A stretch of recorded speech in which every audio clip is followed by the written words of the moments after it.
Previously on Digimon Protectors, Gaemon is wandering her garden concerned about the soldier known as Captain Archer, who Gennai has enlisted to fight for him to stop Daemon and Railius, but has conflicting thoughts over who he is. Yomadamon assures her she is overthinking, but when she gets an update from Infamon, it is discovered that Archer's past has been erased. Not omitted or underreported, but actively erased by design to cover up his history since he joined the US Army nearly a decade ago in his time. Gaemon does settle to have a little faith in Archer, recalling the lessons of a lost friend of hers, to once in a while put her faith in the fact that others can be good, even if they have a past that is redacted for few to see.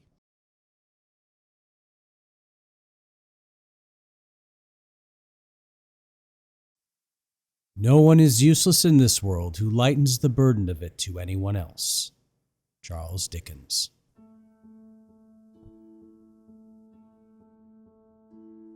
By the code, what have I let loose on this time?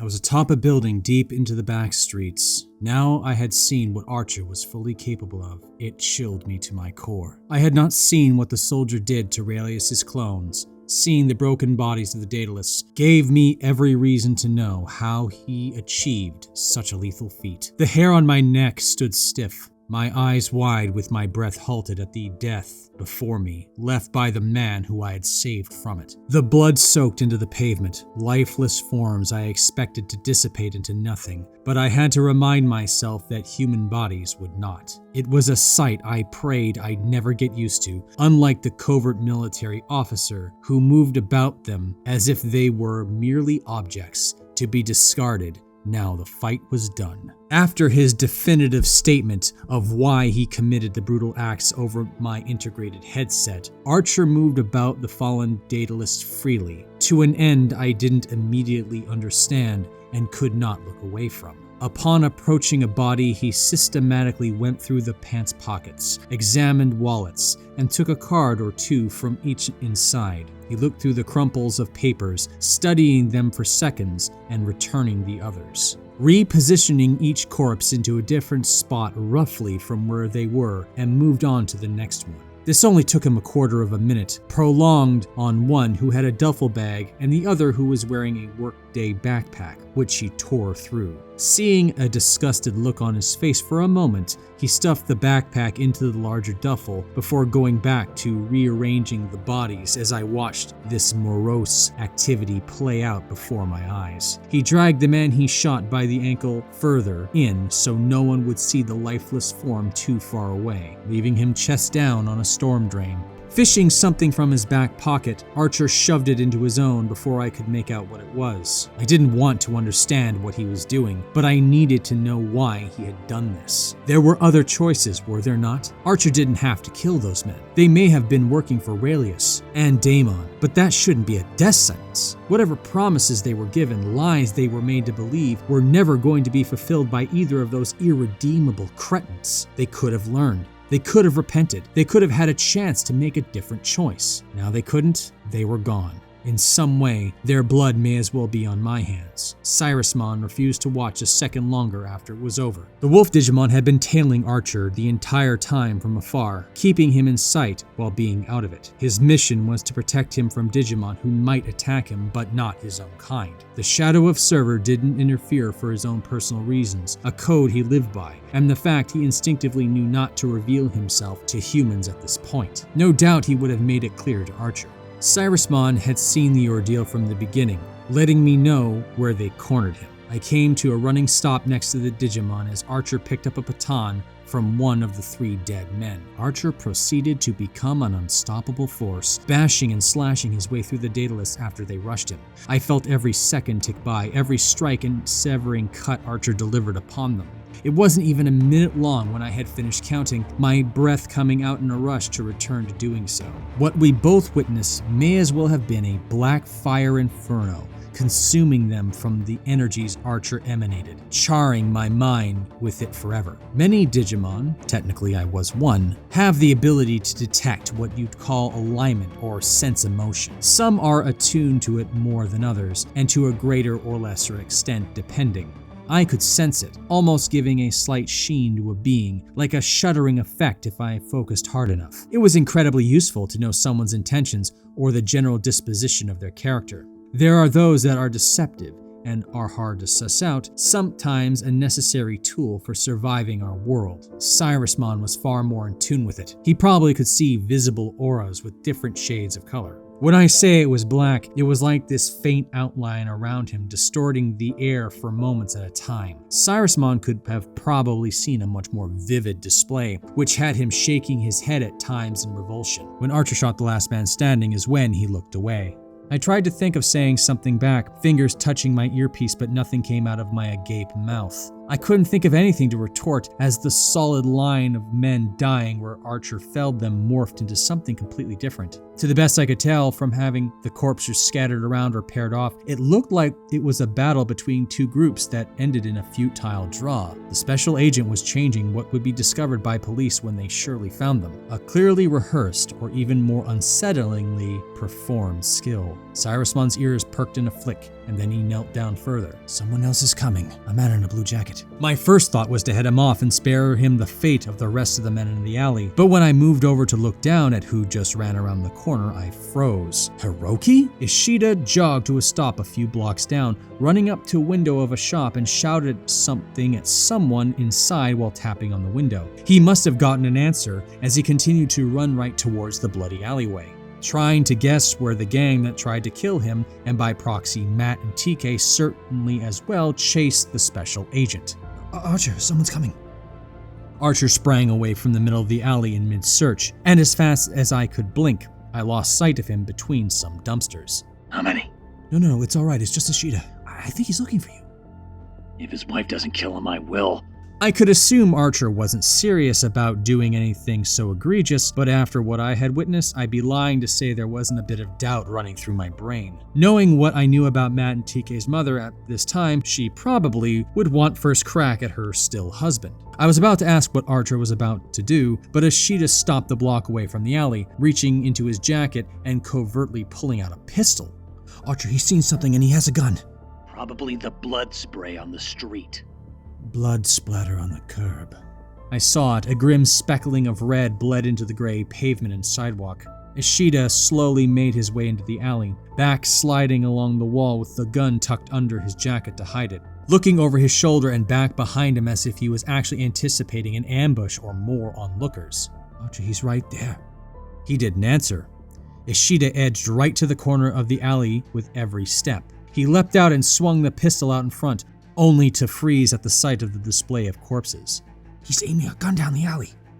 No answer again as Ishida stumbled out into the open to see the carnage left by Archer, the gun swinging around as the wave of horror washed over him. Initially stepping back, he inched forward in quick, scooting steps, both hands on the pistol aiming it between the bodies, nearly tripping on blood splatters and veins of it going towards the drain, trying not to get any on his shoes. Archer, answer me!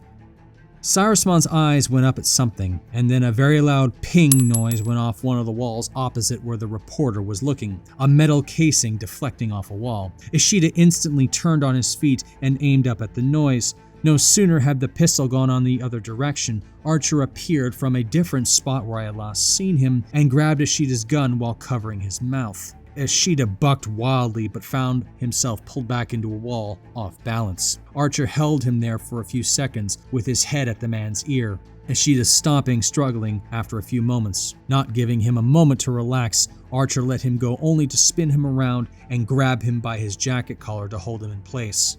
The soldier was furious, his voice just above a whisper, but Ishida was not fighting back in fear of raising more wrath from the man he now knew ended the Datalists. I did see him answer back, a mumbling but honest tone. I looked to Cyrusmon, him reading my mind of what I wanted him to do.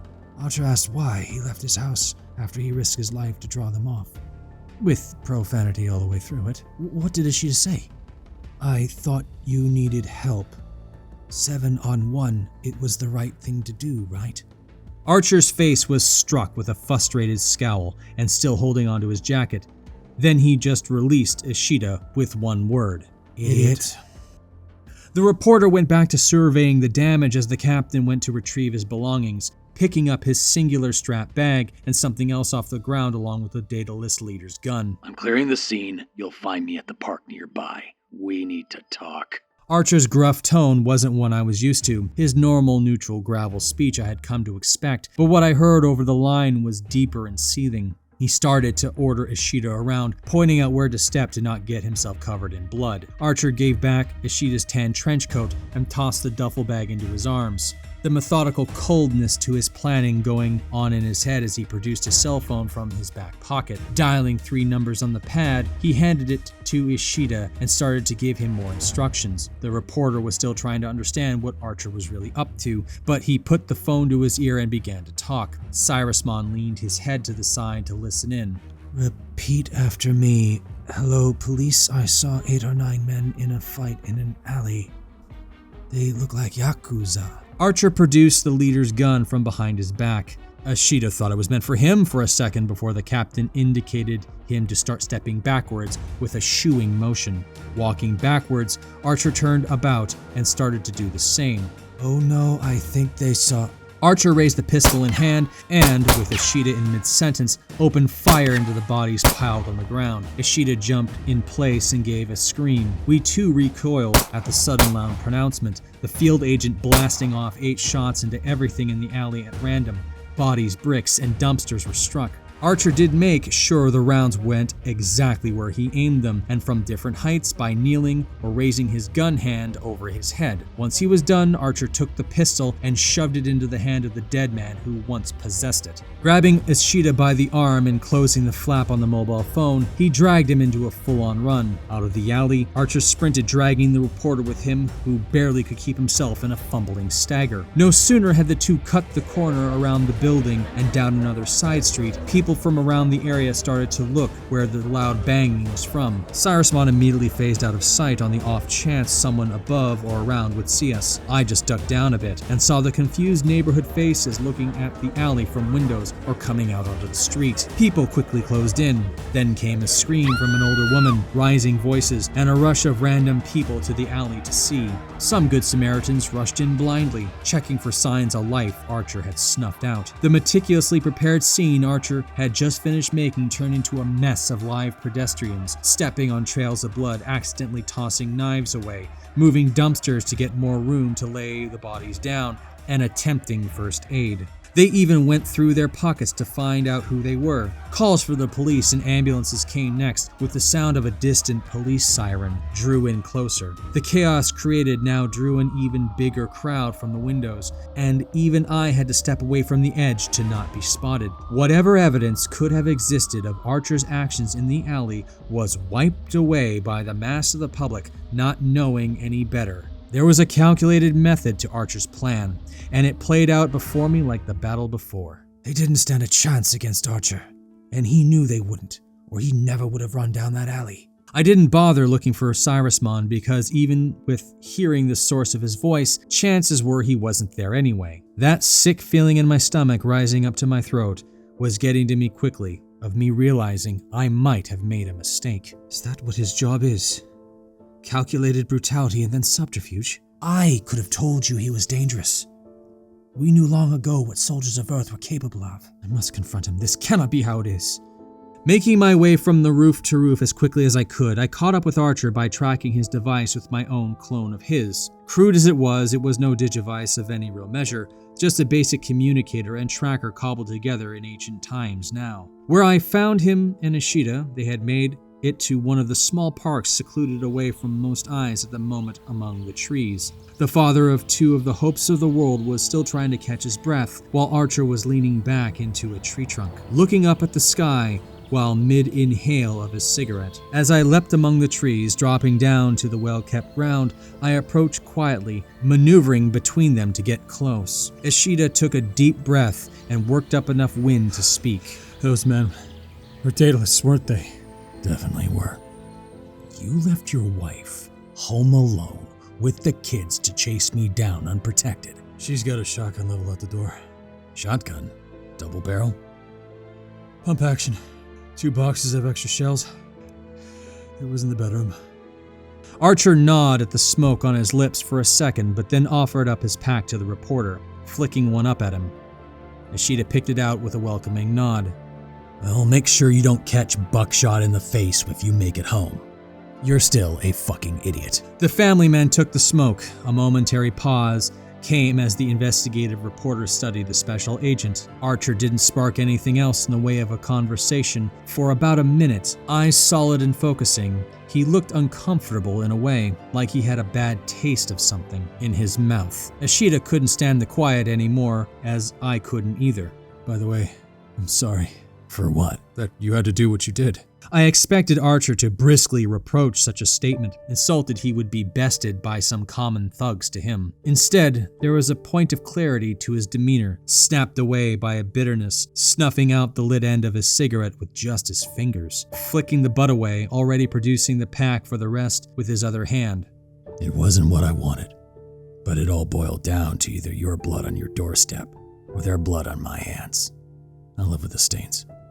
Ishida and I had almost the same reaction to Archer's curt response. Unnerved surprise. The way he spoke had no bravado, void of pride or the faintest hint of righteousness. Bitterness was laced on every single word, almost palpable detected in my own mouth as he aggressively sparked the end of his cigarette, slapping the lighter shut. An exclamation point to his mood. Spitting off the resentful flavor of the words into the grass, he drew in the ashy smoke, preferring it to what had been there. It was clear to both myself and the reporter next to him now. Archer hated what he had done. At first seeing the brutality, I had been reminded by force of the Digimon of infamy who exercised violence at a whim to its fullest extent, lusting in battle to be the most mighty, juxtaposed with other more noble Digimon of legend who would fight only when necessary and rarely destroy the other. I had been there to see the triumph in their spirits, their smiles, the cheers of those they inspired to follow, a rare and precious thing. I saw nothing of either of the sorts in this clandestine soldier. Archer had a haze of hollowness growing by a debilitating evaporation from within I could see rise off him,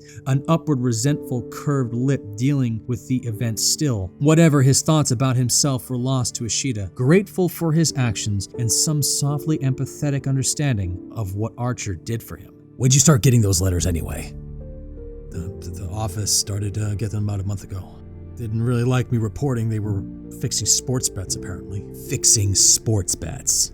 Why would Railius be making bets on races? His finances were acquired through other means, right? Manipulating and hacking into banks. What would he need with small amounts, or why would he get his followers to do it? The only insight it gave me was that Railius and Daemon knew more about the past this way. Archer looked flatly confused, and I couldn't blame him. I fancy myself a bit of a gambler, and I've won more than I've lost, minus some bad spells. Followed them to the racetrack, and they were more than lucky. Max bet's never wrong. Different people, but they all had being in the cult in common. They've got to be match or race fixing. And with how they were paying off local Yakuza for the property they have in Odaiba, it's the only thing that made sense at first. The last letter was to my house a week ago. We were planning on moving, but both of the kids were too sick, and until today I wasn't about to trust a hotel to be safe. They could have killed you any time, but they chose today. Why are you doing Sergeant Haida's work for him anyway? Cody's father. I knew he was a reputable police officer in the Tokyo Metro, but I wasn't aware he knew Matt and TK's father at all. Ishida didn't expect that to be uttered as much as I was caught off guard. How did you? Ishida started, but then stopped when Archer gave him a quick and obvious look. Just assume you know everything, got it. Haida gets me inside scoops on the police side, and I pass on what I know and I hear from the street. He got me a real fake ID from the undercover guys for me just to be safe. That makes this even worse. Why? Confidential police databases are offline systems. IDs for undercover work are the most protected pieces of information, apart from informants in criminal organizations. You have to walk in directly to the station and pull that data. Someone exposed you. Haida wouldn't do that to me. After he covered for the 3 Daedalus members you leveled out, it isn't likely. Not bad for a reporter leading with the coffee and then the haymaker. Ishida was getting more unnerved that Archer knew things that were supposed to be covered up. The soldier did do his homework after all. Where did you see this device before? What is it to them? It gives access to a place called the digital world according to them. They have it on walls, tattoos, and reference it in some of their prayers. That device is given to you if you're chosen, and then partnered with a digital creature. In that same moment, both Archer and I came to the realization of one thing that Railius and Daemon would never allow to leak out onto any record. That's what you saw, isn't it? You saw Digimon, didn't you? Ishida flinched, as if the word was forbidden or mysterious, the more astounding thing the reporter managed to discover from his search. You know about them? Have you seen them? I've seen enough. I couldn't help but admire his ability to answer the question while leaving enough ambiguity to not divulge anything at all. Ishida appeared to have a wave of relief wash over him, overjoyed to hear someone else confirm it that wasn't part of the group that was about to have him killed. So it's true. I thought I was losing my mind when I saw what looked like spirits floating around in those weird-looking rabbit dog things through a window. Those things were real. I didn't know what first type of Digimon he might have been talking about, but definitely he was talking about Gazemon with the second. Nasty little Digimon at times, and have a propensity to side with thuggish virus types more often than not. I knew Dakugumon wasn't the only backup Daemon had brought and lent to Railius from one of my friends on the inside. Archer grimaced a little more, knowing if his next experience with Digimon was like the first, he wasn't anticipating it to be any easier now. Okay, but where did you see them? In the basement area of this warehouse. I was expecting to find some type of computers or warehouses or mainframes. Beings moving around, green wooden crates and piling them up. Someone must have spotted me and I bolted out with half the building on my heels. Still don't know how I got away. And did you tell anyone what you saw? I didn't have time to take a picture, but I tried filing a report to my editor. Tried? The file was corrupted when I sent it in. Missed 2 printings, and then out of nowhere, my boss said he wasn't going to publish anything more on the data list out of security reasons. Did you tell Haida? That I trespassed and broke and entered on a private warehouse? I'm not exactly a secret agent. Out of nowhere, a phone went off in Archer's pocket, causing the man to flinch. He did several things at once at the end of the first ring. Out of his jacket came several business and ID cards, splaying out like playing cards for a poker game. By the second ring, he had slipped his jacket cuff over the mouthpiece and pushed Ishida back as he angled it to his ear. If you need to tell me anything, whisper it in my ear. Moshi Moshi. Archer's voice changed from his soft gravel to a harsh and raspy whisper. The morbidity of impersonation of one of the men he had killed in the alley was not missed on me. Ishida thought he was doing an alteration of his voice. Once the notion passed, every inch of my body went stiff, realizing if he made a mistake, everything he had done would have been for nothing. From the other end of the line, the tinniest and distant sound of a voice came through. He told his last lie. The dawning realization hit like a punch, taking a step forward, but Archer put his hand out to keep him away from the receiver to prevent an errant word. Tanaka, she told us to remain silent. Ishida's eyes went wide at the unavoidable context of his statement, and Archer giving cover for the delay of the missed call. The reporter scooted up to Archer's ear, cupping his hand over it to whisper. The soldier gave him a thumbs up as he listened intensely to every word on the other end. Archer paused upon hearing what sounded like instructions. His breathing ceased, and his eyes widened like a horror entered his mind. There was a silence on the other end until a snap of a question came from the other end. Your will be done, Lord Railius. If I had the ability to have a stroke, it would have happened in that exact moment.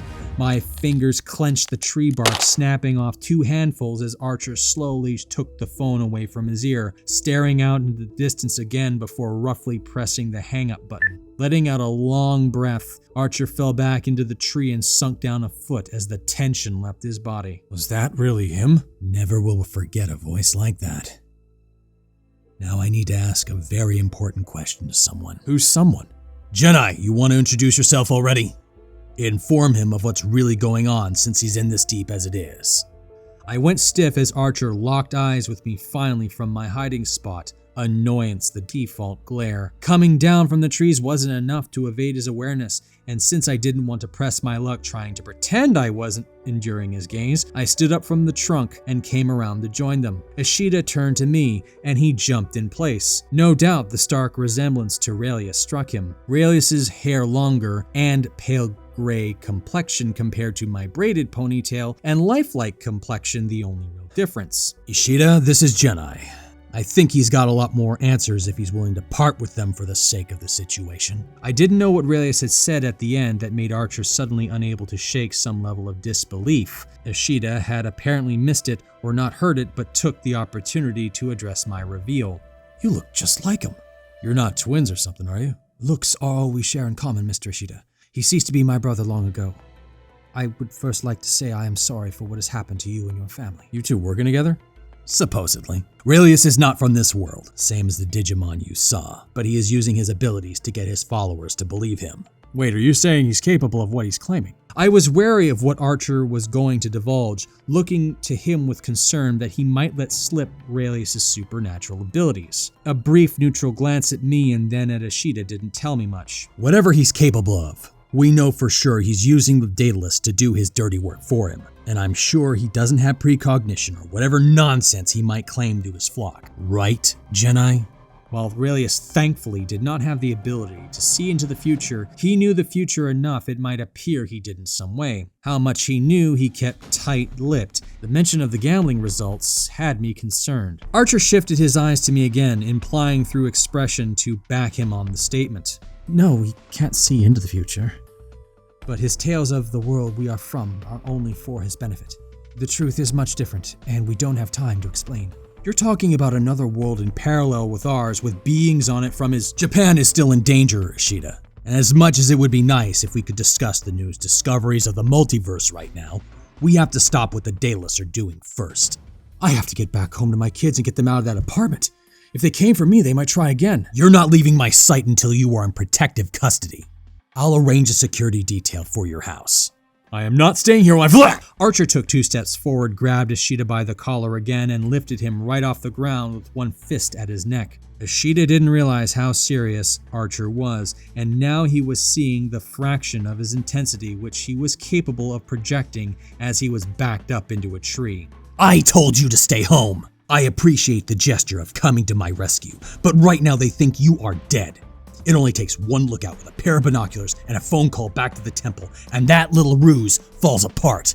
And then they might act a lot sooner than we can stop them, and a lot of people will die. You do not want that on your conscience, Ishida. If Ishida wasn't frozen from the act, the stark realization of the deception Archer created solidified the horror on his face. Archer let him down slightly, but still held on. You now know what it's like to see people blissfully unaware of the guns to the back of their heads going about their daily lives. Welcome to the background noise that is my profession. Archer let the man go with the last word, who was completely defeated by his words at the prospect of trying to protect his family would, in turn, doom countless others. I will get a protection detail for your wife and kids. I'll see to it personal. I'm not gonna lie to get your cooperation. I got that kind of authority, so I will use it. The covert soldier had a way with words. Not letting on that the entirety of Heightened View was under threat of destruction was probably for Ishida's sake, leaving it vague for mine. The reporter took a deep breath in and out, nodding reluctantly. Oh, okay, all right. So what do we do now? We have the element of surprise, so we're going to use it. We'll need Sergeant Haida. Tell him to meet you alone 3 blocks from the temple in Odaiba. Don't mention anything about the digital world or Digimon. Just the attack on your apartment. Give us some space, but stay in my sight. You run, I will chase you down. Ishida took the phone as Archer hit the call button, taking it cautiously and turning away to give us some privacy. Getting out of common earshot, the aggravation made itself plain on Archer's face when he looked back at me. I lifted my chin up a bit, bracing for what no doubt profanity. I'm used to people I work with for not telling me everything if I don't need to know it to do my job. But you were 5 minutes difference from either a hostage situation or those kids being orphans. Archer's measured voice might have been to keep it from being overheard by Ishida, who was 30 feet away, spoke to his control. The fact he was more upset about the other man's life being in danger almost assured me of his character a bit more. I was certain Railius wasn't going to act before midnight. Taking such a drastic action was a risk I didn't think he'd be foolish enough to do until Ishida revealed he saw Digimon. The mention of orphans caught my ear. Wait, I only thought they were there to harm Ishida. You do have one thing in common with Railius, actually. We have nothing. You both knew about his kids. Everything about me stopped in that sentence, and Archer held up the other phone and wiggled it at me as I realized what had to be said on that phone. The horror on my face was clear, and whatever color I had in my cheeks drained away at the confirmation. Railius knew. Archer now knew I was keeping something from him. Deal with the mother and take his children after midnight. Why are these kids so important to him? I was at an impasse, and it wasn't what I wanted either. Was it right to tell Archer the largest reason why Railius and Daemon were acting so clandestinely in the shadows? It would lead to more questions, clarifications, and providing of proof. Believing me so far with what he saw with his own eyes, he'd never deny. But the idea of prophecy and the few of us with knowledge of the actual future?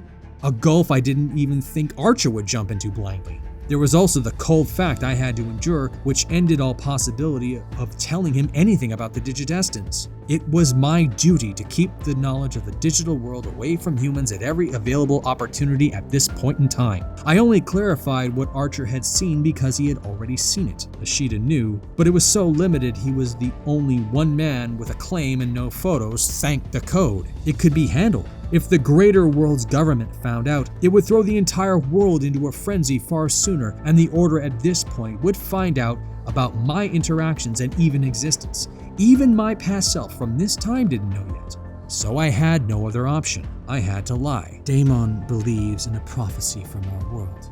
It is one where heroes from Earth are chosen tonight and, in the future, save both our worlds from dark forces like him. Railius wishes the same and wants revenge on the Order in that vein. And you never thought to tell me about that? If there are people he is specifically targeting, why are we fucking around, not evacuating them to a safe location? Because it won't stop either of them from rendering this entire city to ash. The only reason they aren't all dead right at this moment is because they both believe that they have to be picked at that exact time. That's all I can tell you and what matters. There was so much about that was wrong, but I had to sell it as if it was true. In a sense, it was, but I knew deep down inside myself that it wasn't true. I don't know if I was hiding it well enough. Archer stepped back and looked to Ishida, who by now was halfway through the explanation to the police officer on the other end. I have no choice but to trust you. So, if these guys are married to this specific time, there is only one option left. Infiltrate their temple and find out exactly how they're going to do this. You aren't seriously planning going headlong in there. Railius is probably in there, and you are going to find a way to get him as far away from that temple as possible. In the next hour. I don't care how or what risk you have to take on yourself, but you do it because this is the only play we have right now. Being who I was, Railius wouldn't just come running, but I'd have to present myself in a way he would try, make it look like I was making a mistake or acting against him somewhere it was possible. A game of cat and mouse with a seasoning of subterfuge we had been playing since this began. What about Heightened View? Cyrusmon will cover it. You don't tell me what to do. Archer had the same neutral reaction to the revelation that Cyrusmon had been tailing me the entire time, taking refuge in the trees above us where his voice originated from. A glance up saw him very much concealed in the branches and leaves for us to see him. Ishida was far enough away by now, walking in circles on the phone with most likely Sergeant Haida, and wouldn't notice the Digimon. If there are any more of your kind watching the place, you can deal with them. And as payment, you get your shot at Railius. How? You think Railius is going to be pleased when he finds out his temple was sullied by someone like me breaking in. Second he finds out, he'll come right back into Cyrusmon's sights in a blind rage. And he's gonna find out one way or another that is likely to get you killed, as is my profession. If there isn't anything else you want to tell me, we're done here. There was more, but I couldn't say. Archer looked up at Cyrusmon for an answer. All he got was a head nod and returned to confirm. Getting no answer as I stood neutrally, looking over at Ishida, knowing how close my mistake nearly came to ending his and his wife's life. Archer, seeing I had nothing more to give, briskly turned away, reaching down to pick up the wayward duffel from the alley. I bit my lip as I couldn't let it end like this. Archer, wait. Archer halted briskly and turned back with a conflicted scowl. There's a lot I can't explain about my world because there is too much at stake to spare the time. To trust you with it, the burden, I believe it would be too much for you. The soldier ran his hand over the gritty canvas bag in his grip. looking over at Ashita again with slight pity. Spitting off into the ground, he turned back and approached me again. Burden. Too much. I've done a lot I'm not proud of, Gennai. Things I have to live with. Mistakes I can't make up for. It comes with the life I lead, and I can take more weight than you believe I can. What, you don't trust me because what you saw me do in the alley? That's your call to make. I can't stop you. I gave them a real choice they really didn't deserve, and they turned it down. Archer then pulled the brass zipper on the duffel, and I looked down inside. My breath halted in a squeak. Atop a roll of duct tape, 2 tightly folded blue tarps, and the bottles of bleach was a polished steel saw I could see my own reflection in, even in this low light. And the intention of the brutality of what was going to happen to the parents of my future friends was clear to see. They were going to use this on him and his wife, Gennai. That was their decision. The swift deaths they ended with was a kindness they did not deserve. He shoved the bag into my stomach, and I caught it before the contents spilled out. Get rid of it, and don't tell Ishida, because he doesn't need to know. I'll be inside Railius' place within an hour, so do what you have to. I'll call when I need Cyrusmon. The rest is up to you. With that, he about turned as Ishida hung up the phone, starting to dial again, and Archer already closed in. He snatched his phone out of Ishida's hand and away from the reporter mid-press. It's got a dial-out code, so I'll call your wife and tell her you're fine. What about, hey, got no time to waste. I'll fill you in along the way. With that, the two were gone through the woods, leaving me anchored in place with the murderous disposal kit. From above me, Cyrusmon slipped off the supporting branch and landed after we could both tell it was just us left in that small wooded area. The leaves jostling away as the only noise as he stood up, pacing around to my side. You lied to him about the DigiDestined and what's supposed to happen. You know I did. I tossed the bag to the side, which rolled with a clatter. He can't know for their safety, Cyrusmon. He owes you his life. You can tell him the truth. For whatever he is, he values his honor and will keep it to himself. He can't know for their safety, Cyrusmon. His duty is to his country, and I can't let him know, because then he will have to tell his superiors of who would be the most consequential children in human history. They win, Cyrusmon. They save us all. They are the only ones who can. They cannot be discovered now. The Digimon didn't seem to react, save his ears that flattened a bit to the sides at the mention of the DigiDestins, looking away in sadness. I rubbed my hands over my face and pinched my nose at the failing of keeping myself and my emotions checked. He's the only one I have to turn to that has a chance, Cyrusmon. I can't turn to the Order unless Railius or Daemon make themselves known on this side of the gate, and they haven't. The Order hasn't even started the construction of the Digivices yet, so what good would they do? You can't call on Digimon to protect the digital world or come to this one and fight for them?